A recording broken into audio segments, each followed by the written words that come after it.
Happy Wednesday. I'm Doug the Officiant. If it's Wednesday and you're here talking to me, it's got to be time for engagement. Engagement where we talk about things that are, well, basically tickle my fancy, things that I find to be interesting, things that I find to be engaging. Welcome to engagement.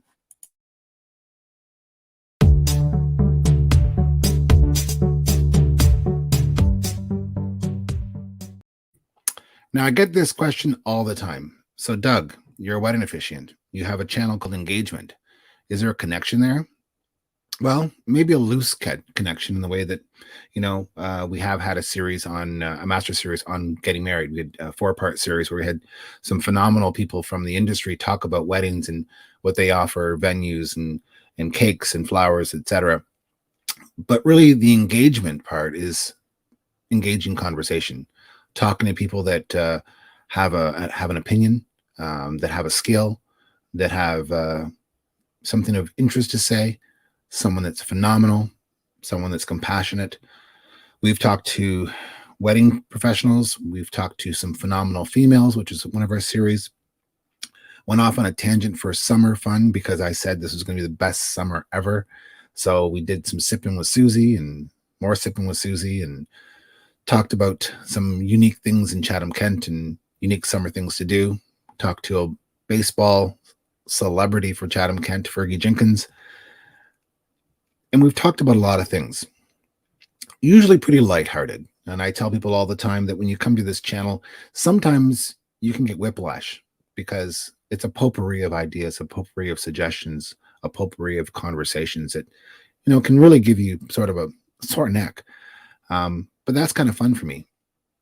And as we go into season 3, I thought it was time to take a little look at men and men's health, men's humor, and men's habits.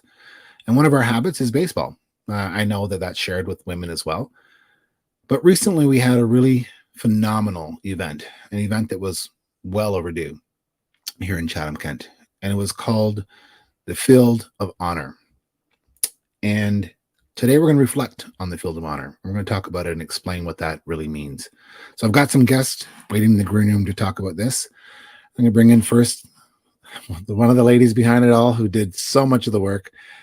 Samantha, how are you, honey? Good. How are you? Good. Samantha is with Black Mecca, and she worked tirelessly along with a great team of volunteers to make this Field of Honor happen. And one of the community members who was also very involved in a lot of things that have happened around the honor that happened on the field is our someone's call is our buddy Brock Greenhalgh. I told people not to call me when I was on this show. You're just too popular, man. I gotta turn this thing off. Yeah, I don't even know how to do that. But thanks for having me. This is I've been looking forward to this since we had talked a few weeks ago. And hey, Sam, how are you? Hi, good. How are you? And I want to bring in someone. She's not recovered. She crawled down the stairs just for this today. Yep, I did. You're welcome. And I wanted to bring in someone who's near and dear to me, who had a direct connection with the Field of Honor. My dad, Horace Chase. Hey, Dad. Hi. How are you? Good. So, who wants to talk about what the Sam? You tell us about the Field of Honor. What was that all about? Why was that? How did it come about, and why? Sure. So Brock actually came up with a really great idea that we should throw a baseball game to honor the Chatham Coloured All-Stars who played together throughout the 30s in Chatham.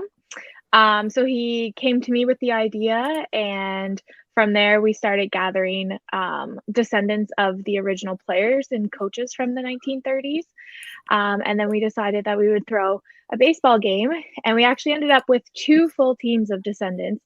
So instead of having the descendants play against Chatham Kent celebrities, we decided to have descendants against descendants on the field that day. So yeah, Brock came up with the idea. We put together a planning committee and we kind of just ran with it and came out with a really great event.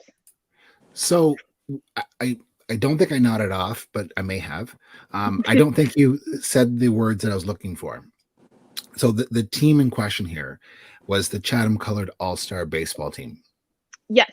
So the Chatham Coloured All-Stars. Yeah. So they rose to fame, a very quiet fame. Some people have said had they not been a team of color, they would have probably gone all the way.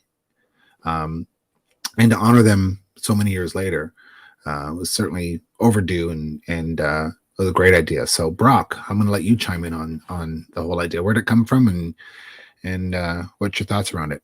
You know, it's interesting. And I don't know if Horace remembers this or not, but I first spoke with Horace 30 years ago, back in 1991. I was a young university student, and I was doing my fourth year paper, and I chose to do it on the Chatham All-Stars. I was lucky enough to grow up in Chatham, and I had a summer job working at the Chatham Kent Museum.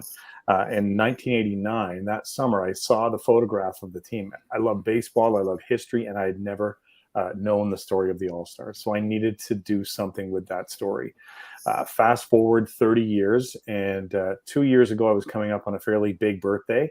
I don't want to say which one, but it rhymes with nifty. And and I decided to come up with this list of 50 things that I had never done before, and to accomplish them within the year of being 50. And one of the things was to write and publish a children's book about the All-Stars. As a teacher, I've often used the story to talk about overcoming obstacles and dealing with racism and on those kinds of things. And I thought, I've told the story so many times, but I keep telling other people, one of these days I'm going to turn it into a book. I finally made that decision to go ahead and self-publish it last December. And the crew at Black Mecca they were just top notch, because right from the get-go they were supportive. And I knew that when the book came out, the elephant in the room is it's not my story, right? I'm telling historical nonfiction. I'm retelling a story, and I wanted to make sure that I had goals in mind for that. So one goal was to raise some money for the museum. Another one was to get the story out into the community. And the third goal was to get the team inducted, hopefully, into the Canadian Baseball Hall of Fame. Back about 5 years ago, the Chatham Sports Hall of Fame, with the help of the folks at the University of Windsor, put together, they did all the paperwork to get them onto the ballot. And they've been on the ballot for about 5 years. There's this 24-member committee that will sit and vote as to who should be inducted into the Hall of Fame. And when I was talking to Sam back in the spring, I was thinking we need some sort of event to kind of pull everything together, and why not have a baseball, a softball game, something where we can honor those families, because I know 20 years ago the Blue Jays did it, and Horace was involved with that at the time, and I thought it's time again to do this, and let's bring it back to Chatham. And at first it was dealing with COVID and trying to deal with all of the protocols that were in place. At one point, the city was saying, well, if we ran the event in the summer, you could maybe have 25 people there. And I was like, well, that won't even cover the number of people we want to have to play. So we pushed it back as far as we could. And the committee was just amazing. I live in Kitchener. So, by proxy, I was really relying on Sam and on Pam as well, and Ian and Dorothy. And I was just blown away with the support from the community, and all of the interest that's been generated. And jokingly, I was saying to Sam, kind of midway through the day, hey, we can do this again next year. And she was just kind of glaring at me. But but it was the number of other people that were saying, hey, this could be something where, we come at it as a, every year or every other year, something to recognize. Because I think for a lot of people, Doug, it was that idea of this might have been the first time they've been out of their houses in a year and a half to get together with family and friends, and it was like old home week, and it was great to see those connections that people were making. It really was, and we're going to talk about your book in a little bit, but the community did a fantastic job. I realized how much work they put into it, how much blood, sweat, and tears went into that day, and it's a lot of work. So, Dad, your father, we know him as Earl Chase Sr., or people know him as Flat Chase because he was nicknamed Flat Chase. Tell me what position he played. What position? He could play any position. He played the whole infield. He pitched. He even caught Satchel Paige once down in Windsor in about 1930-31. He played all the whole infield, and most of the time, I never seen him much go out in the outfield. He was always on the infield. But any position you wanted to play, far as I'm concerned, he was good at it, and I seen him play them all. Nice. Now, did you get toted around to all the games as a young? How old would you have been back in those days? Oh, I would have probably been about anywhere from about 6 to 8 years old and traveled around to all the games. We went to Enbridge, and I thought I was going to a big city just to go to Enbridge to see a ball game. And we went to Thamesville, and we was in Bothell, and we was in Petrolia. Any place there was a hardball game, they got invited. He got invited a couple of times to play with the London Majors because they needed players down there, and he went down to London. I didn't get to see him play but once down there. I believe it was Labatt's Park then. I don't know what it's called now. Mm-hmm. But anytime there was a ball game and he wanted to take us, we went. Nice. So people ask us all the time, why was it called Flat Chase? Okay. Here's 3 reasons, and you can pick one you like. His sister Edith said they called him Flat because he had a flat back from his shoulders down to the top of his butt. His other sister said no, they called him Flat because he had flat feet. Now his older sister, Annie, she said, don't believe them. Your dad got the name Flat from flat iron. That was the shape of his hairline when it was combed, when it come to the peak at the front. It was like a flat iron. And so they used to call him Flat Iron with a kid. Then they just dropped the iron and called him Flat. I believe that one was the one that. Let's go with that one. Yeah. I like that one. So, I mean, they didn't get paid. If they got paid, they didn't get paid very much to do, to go out and play baseball. Did they ever get paid for anything that they? To my knowledge, my dad never got paid to play the game. He played the game because they loved the game. Yeah. But went to a lot of games and never seen anything. I mean, he worked for the city and he had a regular paycheck to come in. We hustled on the side when we had to, but no, I would honestly say he never took a dime from nobody. Flat, you want to play ball, and he's ready to go. In fact, my mother said, when all 3 kids of us were born, he wasn't there for the birth. He was playing ball. In our blood. Yeah, awesome. Any memorable stories you have out on the road, traveling around, following your dad play ball? Well, there was a memorable one down around, I believe it was in Enbridge when he hit, I think, a home run down there. My brother Earl was between third base and home plate, rooting Dad on, kicking his field up. One of the photographers down there got a picture of it, showed it the next day, I think, in the Chatham News. Then we was at different places like Strathroy, Petrolia, Corunna, Sarnia, all those different areas there playing games. But there's not one to me that stands out that I think is worth mentioning. It's just all the games were played and everybody enjoyed the guys coming out and playing. Mm-hmm. Well, it was a pretty memorable day with all the ancestors playing on either side. And so I was obviously tickled pink, and I know my mom was as well, and I'm sure you were too, Dad. Yeah. You had yourself out there with your family. Right.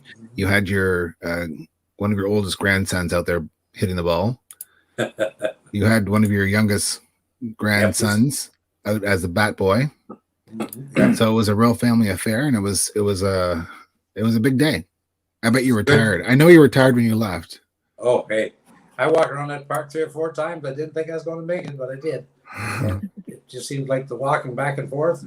But I enjoyed so much meeting all the people I haven't seen in 30 to 50 years. And, just like a homecoming to me.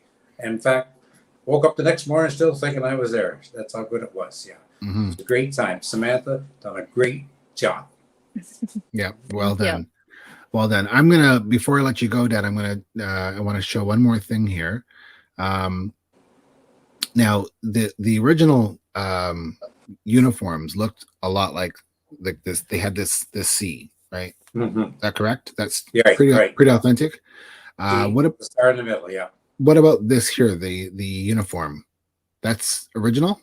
Yep, that looks like the original one. Yeah, I got one that's like that the Blue Jay organization gave me. And he said, that's original. And then went back in their files and found it. Yeah.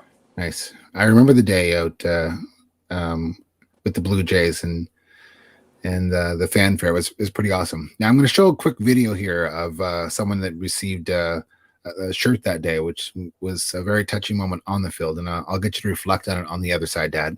Okay. And so I'm so glad that I can go and get my information from him. And again, to the two of you, with love, thank you so much on behalf of our neighborhood. Absolutely.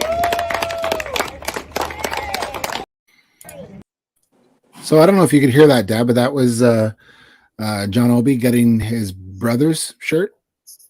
Okay. Mm-hmm. So did your dad play with his brother then? Yeah, he played with his brother that was from Windsor, and that was with John Obi, but we all called him Usher. That was his nickname. Oh yeah. Okay. His brother was from Windsor, and they had their get together, and his wife Ollie is my Uncle Jimmy's sister. She was a Steele. Mm-hmm. So the little relationship they're in with me, she's my uncle's sister. So I go back with the family a long way. But John was around even when I was playing ball, helping us when we were down at the old Taylor ACs, trying to get teams and that together with guys like Orville Wright and Mr. Sterling and everybody at the Parkers, and all trying to help us get a team going ourselves. So it was a community effort to And get. it very was. Yeah. It very was so, yeah. Yeah. Cliff Obi was his brother's name. Nice. Mm-hmm. All right, Dad. I know you have a Western to watch, probably. So, any parting words or any parting sentiments? No, I'd like to thank you for the interview and expressing what I thought and hear what everybody else has thought. And you're doing a good job, and you keep it up. Okay. All right. Thank you. All right. All right, Dad. We'll see you later. Bye. Bye, horse. Bye, horse.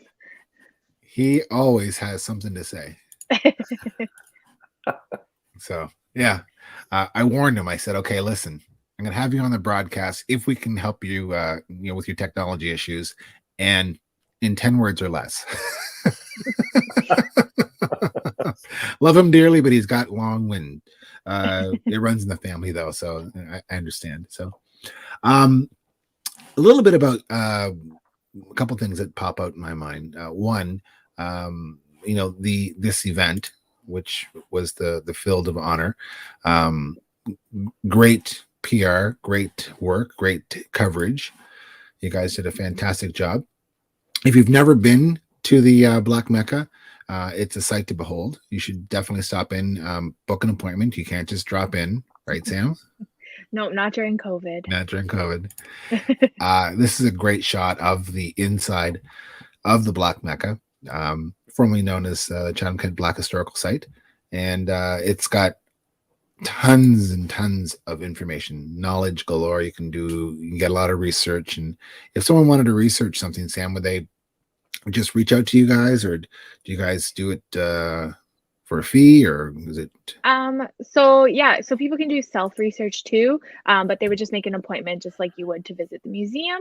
But if you live a distance away, you can just shoot us an email and let us know what kind of information you're looking for, and we scan and send it along. And during COVID, especially because we don't expect too many people to travel during it to do research and stuff, we've just been asking for a donation, no charge right now. Nice. So yeah. Nice. Good. And the other thing here too, I want to talk a little bit about your book. So this book here, Brock. Yep. Looks familiar. It does. Yeah. I've seen that around somewhere. You've seen it around. You probably have boxes and boxes of those. Yeah, I do. I have a few in the basement. Nice. So you self-published this book yourself? Yeah, I did. I'd reached out to some publishing companies back just about 2 years ago, and the process at that time seemed pretty daunting. There was a lot of, you might have to wait 6 months to a year to get a reply, and so on and so forth. And I'd also reached out to some local illustrators here in Kitchener, 2 teenagers actually, that I had met them through their art teacher. And when I first talked with them, I shared the story that I had put together, and I said, I want watercolors and I want it to look like the 1930s. and I was just blown away with the work that they came back with. So I thought, you know what, if I go ahead and publish it myself, then I'll be able to use those illustrations as well and set it up the way that I wanted to. And an old friend from high school, Dawn Stillwell, she lives up in Petrolia now, and she helps people get their books published through Amazon. So she was a great help. It was about this time last year, last October, when I finally had everything put together and ran it through her. We got it up and running on Amazon. It started for sale just at the end of November, early December. And then I found a printing company in Brantford that I could have the books printed locally as well too, because just to make it easier, because anything that I was selling through Amazon, if someone wanted autographed or anything like that, I wouldn't be able to do that. Instead, I have them printed in Brantford, and they're ready to go. I've got them here, and it's a fairly quick turnaround for me as well too. We were able to send a lot of the copies down to Sam as well too, and people were interested in buying them there as well. And we were lucky enough to get connected with the Sons of Kent last February as well too, and they did a bit of a promotion there as well. So it really kind of took off, and it was a great opportunity to get the story out there. What I've been doing since then is reaching out to some school groups and individual teachers and so on, and some libraries, and doing some virtual author visits as well. So just to try and keep it in people's minds. And I know it kind of faded a little bit during the summer, and I kind of expected that would happen. But now that we're back in school and teachers are looking for resources, it's a good story to share with kids for sure. Jen is asking what the name is. So Jen, the name is Hard Road to Victory. Is that correct? Yep, the Chatham All-Stars story. And you can find it on Amazon? You can find it on Amazon. If you're in Chatham, you can make your way over to Black Mecca. They have copies there as well too. And I have my own website. It is Pipette Publishing. If you did a quick little search for my name, that'll come up as well too, and I can get copies too as well too. So it's it's one of those things where you were talking about having boxes of them. I've never really printed too many because I didn't know how far ahead I wanted to get, but we were lucky enough this year to the Toronto Blue Jays actually reached out and used some of the books in their Jays Care Foundation programming this summer, which was nice. They were running some online programming with underserved communities in Toronto. So we got them some copies of the book, and it was a great connection as well too. So. That's awesome. That's awesome. Yeah. So the whole Chatham All-Stars, we see the branding everywhere. It's phenomenal to see it. Whether it's here on the hat, or it's there's also a comic book out by another author, or you see it on a T-shirt, or a T-shirt endorsed by Fergie Jenkins. Yep.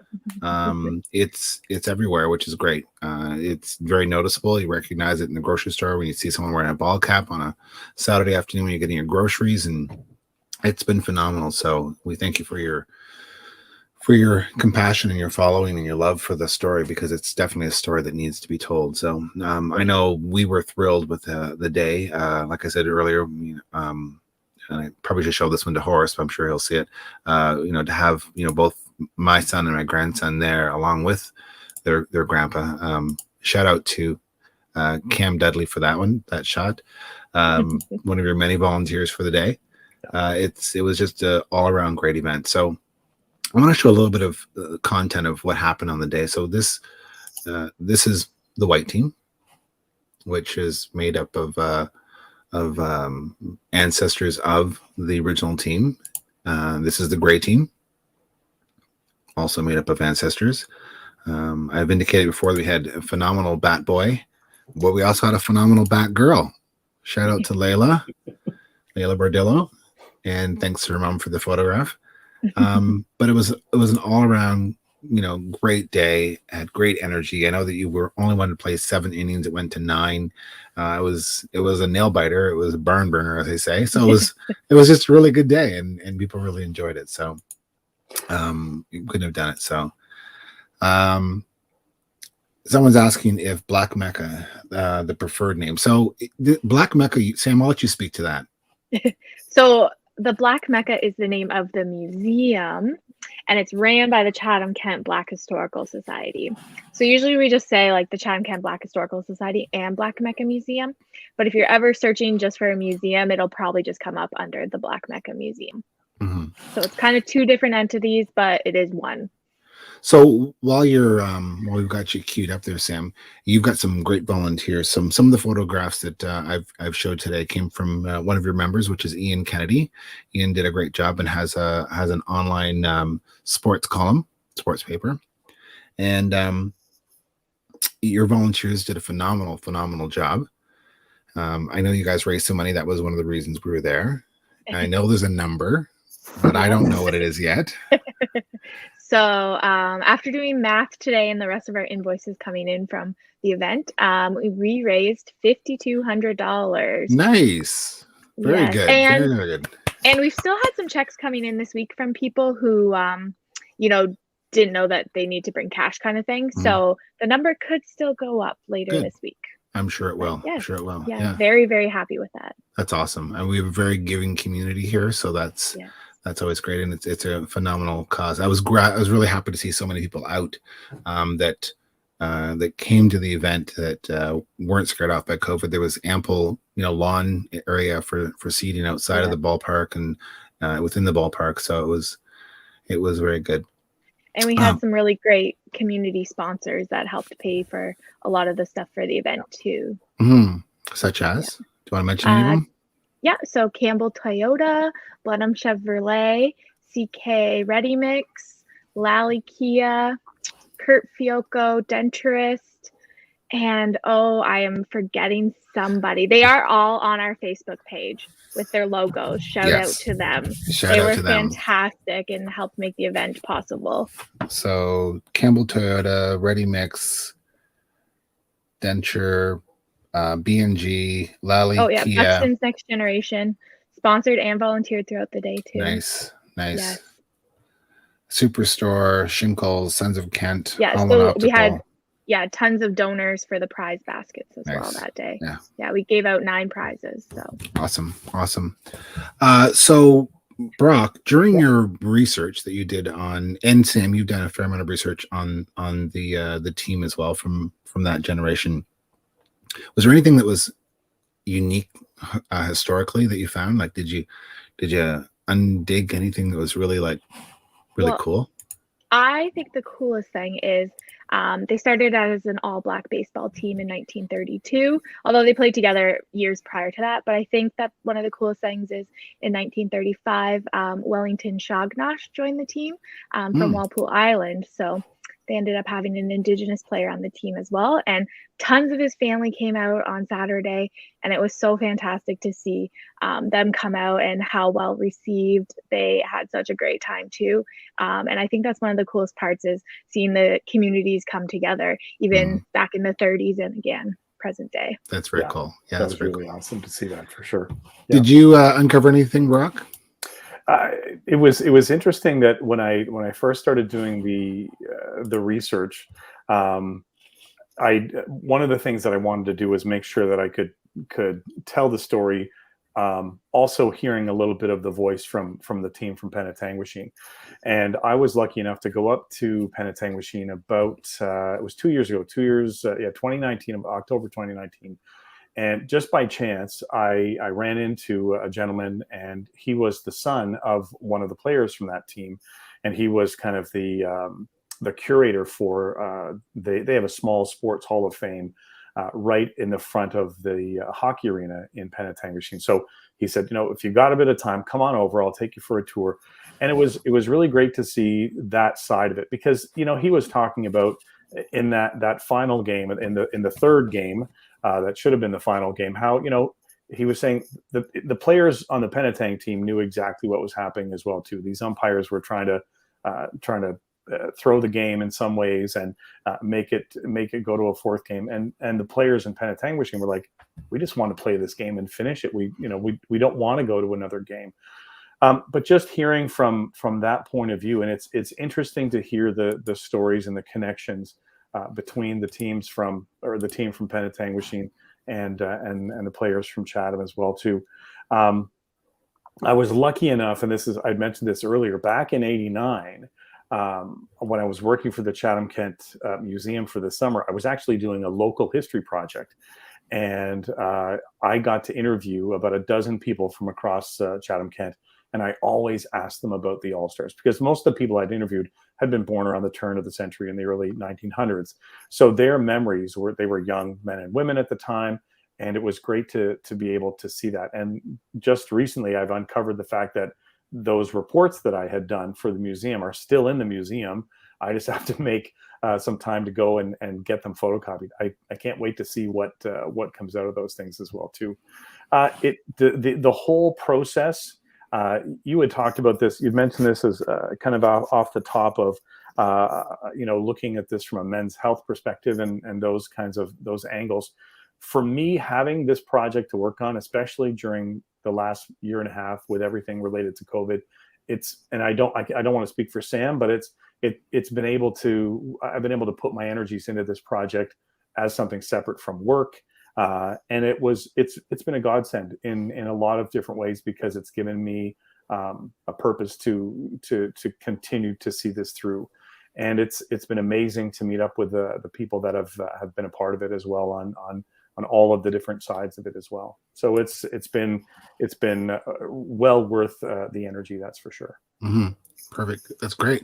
It is good to have an outlet, and when you have a passion for a story like this, to be able to find that outlet. So Carrie Ellis also reminded us too that Enbridge was a huge help as well. So thank you to all the Enbridge. They had an awesome team of volunteers that came out. And I know that the youth for sure had tons of fun, because they were super excited the whole time. And the team of volunteers helped throughout the whole day, and they were fantastic. And we couldn't have done it without them too. Yeah, great They're community awesome. support. Yeah, yeah, they are a great community partner, along with all the other partners you had involved. So thanks again to Enbridge. So. And I just wanted to slow time down. At one point, I sat down in the stands, and it was the fifth inning, and I'm like, we gotta, this is going way too fast. We've got to, we've got to find a way to make it last a little bit longer, and trying to, because you know what it's like, you put this time and energy into something and it comes to fruition, and then it's like, here it is. Okay, don't let it go by too fast, and capture all those moments. And again, hats off to Ian Kennedy for, he took over 100 photographs of the day, and was a great way to capture the energy and sort of the feeling of the place. The weather cooperated. It was a gorgeous day. I got up the next morning. I thought, good thing we didn't decide to go on Sunday. Right? Yeah, it was a perfect day for sure. It was perfect. Yeah, a lot of work went into it. It put a smile on a lot of faces, and people are still talking about it. I know that it's been splashed on the news, all media sources, paper. It's been on the newsreel. It even made TikTok today on the Tiki-Taki. So I was surprised when I heard it was on there. My mother told me it was on TikTok, and I looked at her like she was crazy, because I didn't know that she knew the Tiki-Taki. So yeah, that's exciting. So be sure to check out the museum.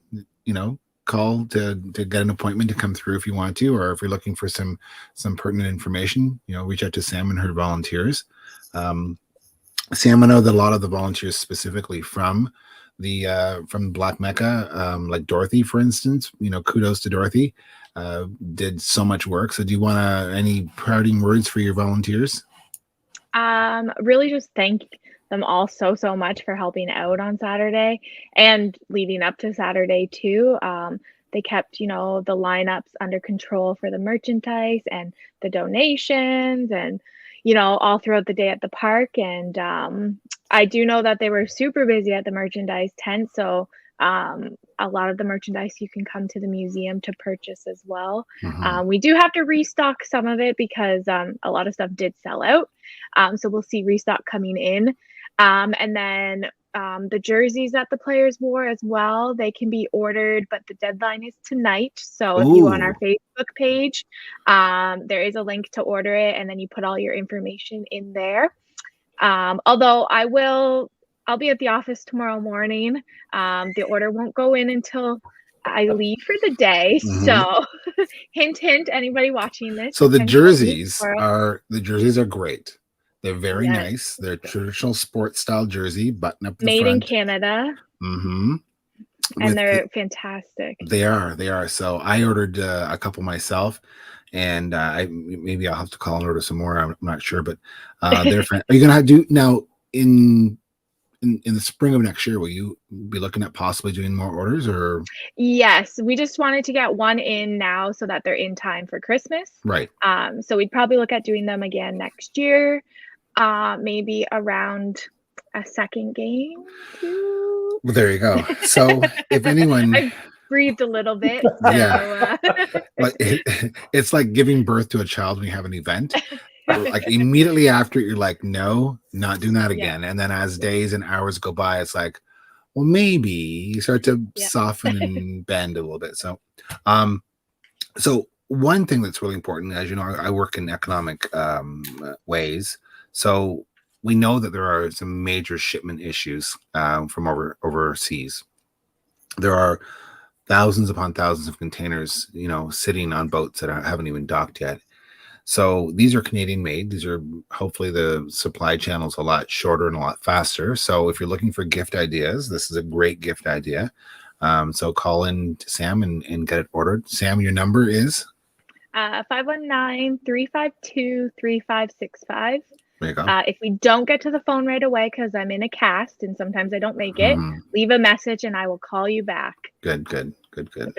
Yeah, your team did a great job. So not only just the team that work at Black Mecca, but all the committee beyond it. Fantastic job. And which Brock was one of them. So thank you very much as well, Brock. Brock, you have any parting words? Sam, you just kind of piqued my interest there when you said maybe another game. So it was interesting. The morning after, so Sunday morning, my wife, she took me by the hand and she said, okay, now repeat after me. I will not take on any other big projects for the next little while. And I'm like, okay, I get you. But it's true. Like you get excited about these things and you get an energy from them. That's for sure. And that's really, that's the biggest piece. So she said a little bit of time. She said a little while. Yeah. Take a little while. After Christmas. Right? Yeah. A few weeks. Yeah. Boy. Yeah, it'd be fine. No, thanks to everyone on that committee. And Sam, you've just been, like I said to you the other day, if no one's told you yet, you rock. And it's been amazing, an amazing journey.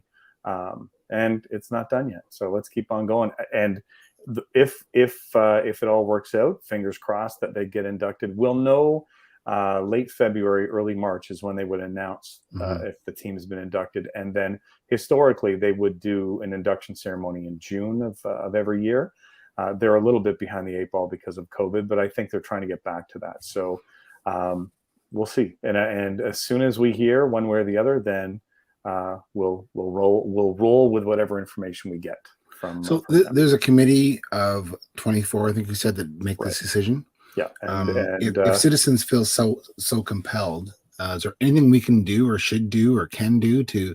You can write letters of support for the team and send them to the Canadian Baseball Hall of Fame in St. Mary's.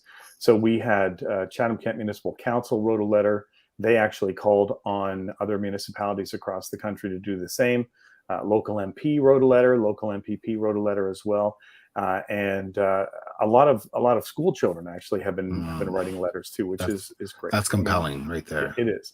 So and really, what will happen is the organizers will take all of the information they receive, they copy it 24 times. Everyone gets a sort of a package of information about who was on the induction list on the ballot that year, and the more the merrier. If we can get more information and kind of push it that way, that we've been trying to use a hashtag, hashtag HOF, it's time, Hall of Fame, it's time to get this team inducted. And there's a precedent there. There have been other teams that have had similar stories that have been inducted in the past. And if not now, then when? When would you induct this team? What's the hashtag again? HOF, it's time. So Hall of Fame, it's time. Double T? Yes. Okay. All right. Good. All right. Good. So, oh, and there it is. Dexter. Yeah, perfect. It's plural time. All right. So I really appreciate you guys coming on to kick off season 3 and talk about reflecting on some a phenomenal weekend of remembrance for the team. And I was proud to be part of there and just to soak it all in and see the incredible work you guys did and remember the stories behind it. So thank you very much for coming on. And for everyone else, season 3 is in the books. So tune in next Wednesday and every Wednesday after that as we talk about things that tickle me, pink or blue or green. Traditionally this season around men's health, men's humor, and men's habits. So, and that's wide open. So for tonight, I bid you adieu and thank you very much. We'll talk to you soon.